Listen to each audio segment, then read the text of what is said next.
Be a leader, how change people without offense or arousing resentment. A friend of mine was a guest at the White House for a weekend during the administration of Calvin Coolidge. Drifting into the president's private office, he heard Coolidge say to one of his secretaries, "That's a very pretty dress you are wearing this morning, and you are a very attractive young woman." That was probably the most effusive praise Silent Cal had ever bestowed upon a secretary in his life. It was so unusual, so unexpected, that the secretary blushed in confusion. Then Coolidge said, "Now, don't get stuck up. I just said that to make you feel good. From now on, I wish you would be a little more careful with your punctuation." His method was probably a bit obvious, but the psychology was superb. It is always easier to listen to unpleasant things after we have heard some praise of our good points. A barber lathers a man before he shaves him, and that is precisely what McKinley did back in 1896, when he was running for president.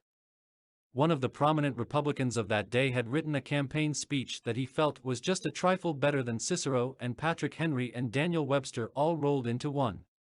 With great glee, this chap read his immortal speech aloud to McKinley. The speech had its fine points, but it just wouldn't do. McKinley didn't want to hurt the man's feelings. He must not kill the man's splendid enthusiasm, and yet he had to say no. Note how adroitly he did it. "My friend, that is a splendid speech, a magnificent speech," McKinley said. "No one could have prepared a better one. There are many occasions on which it would be precisely the right thing to say, but is it quite suitable to this particular occasion?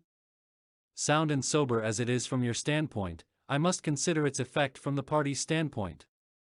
Now go home and write a speech along the lines I indicate, and send me a copy of it." He did just that. McKinley blue-penciled and helped him rewrite his second speech, and he became one of the effective speakers of the campaign. Here is the second most famous letter that Abraham Lincoln ever wrote. His most famous one was written to Missus Bixby, expressing his sorrow for the death of the 5 sons she had lost in battle. Lincoln probably dashed this letter off in 5 minutes, yet it sold at public auction in 1926 for $12,000, and that, by the way, was more money than Lincoln was able to save during half a century of hard work. The letter was written to General Joseph Hooker on April 26, 1863, during the darkest period of the Civil War. For 18 months, Lincoln's generals had been leading the Union Army from one tragic defeat to another. Nothing but futile, stupid human butchery. The nation was appalled. Thousands of soldiers had deserted from the army, and even the Republican members of the Senate had revolted and wanted to force Lincoln out of the White House. "We are now on the brink of destruction," Lincoln said. "It appears to me that even the Almighty is against us. I can hardly see a ray of hope." Such was the period of black sorrow and chaos out of which this letter came. I am printing the letter here because it shows how Lincoln tried to change an obstreperous general when the very fate of the nation could have depended upon the general's action. This is perhaps the sharpest letter Abe Lincoln wrote after he became president, yet you will note that he praised General Hooker before he spoke of his grave faults. Yes, they were grave faults, but Lincoln didn't call them that. Lincoln was more conservative, more diplomatic. Lincoln wrote, "There are some things in regard to which I am not quite satisfied with you. Talk about tact and diplomacy." Here is the letter addressed to General Hooker. "I have placed you at the head of the Army of the Potomac. Of course, I have done this upon what appears to me to be sufficient reasons, and yet I think it best for you to know that there are some things in regard to which I am not quite satisfied with you. I believe you to be a brave and skillful soldier, which, of course, I like.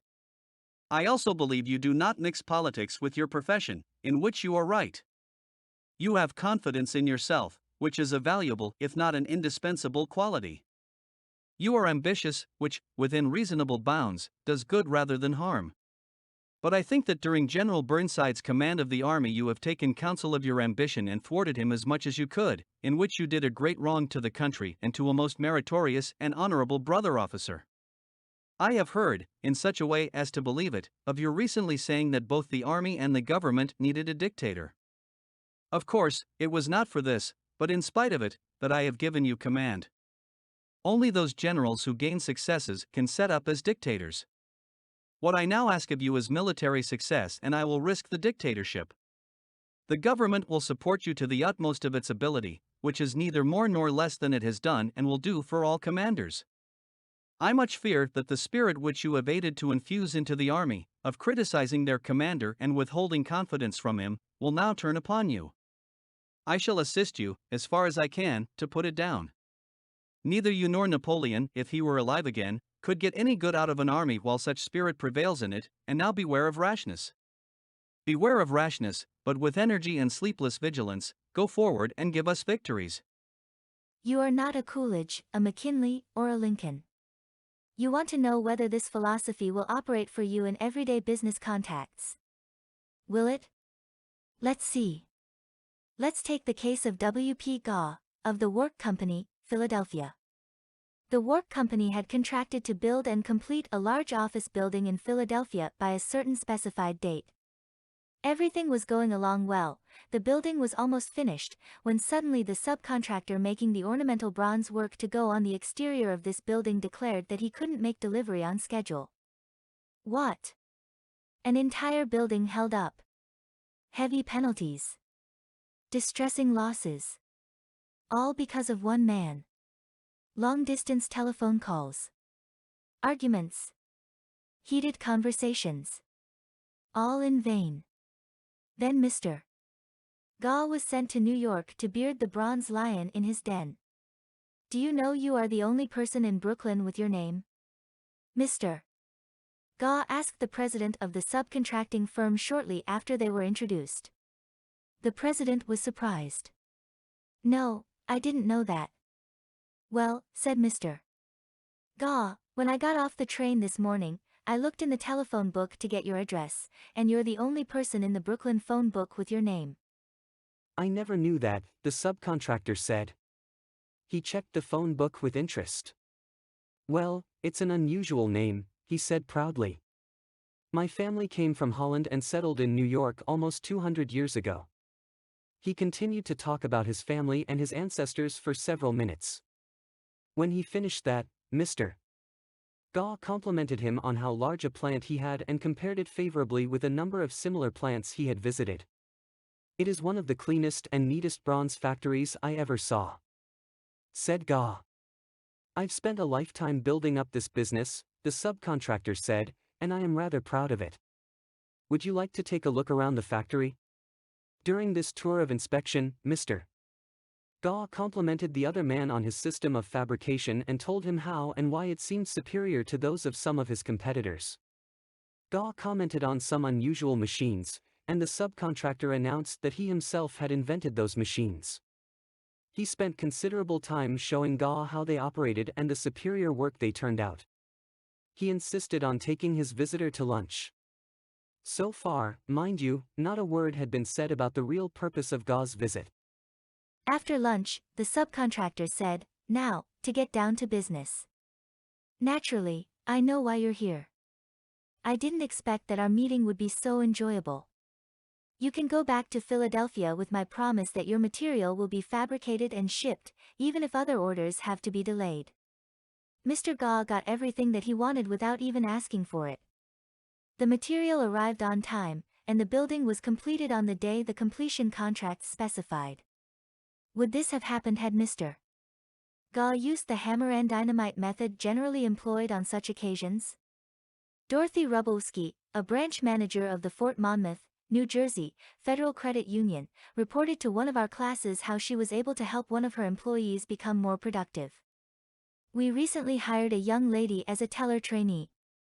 Her contact with our customers was very good. She was accurate and efficient in handling individual transactions. The problem developed at the end of the day when it was time to balance out. The head teller came to me and strongly suggested that I fire this woman. She is holding up everyone else because she is so slow in balancing out. I've shown her over and over, but she can't get it. She's got to go. The next day I observed her working quickly and accurately when handling the normal everyday transactions, and she was very pleasant with our customers. It didn't take long to discover why she had trouble balancing out. After the office closed, I went over to talk with her.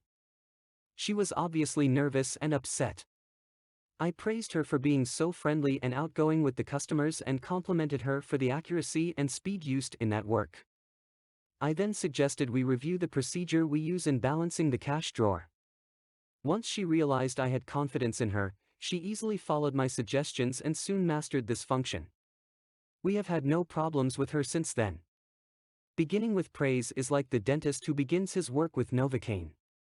The patient still gets a drilling, but the Novocaine is pain-killing. A leader will use. Principle 1. Begin with praise and honest appreciation.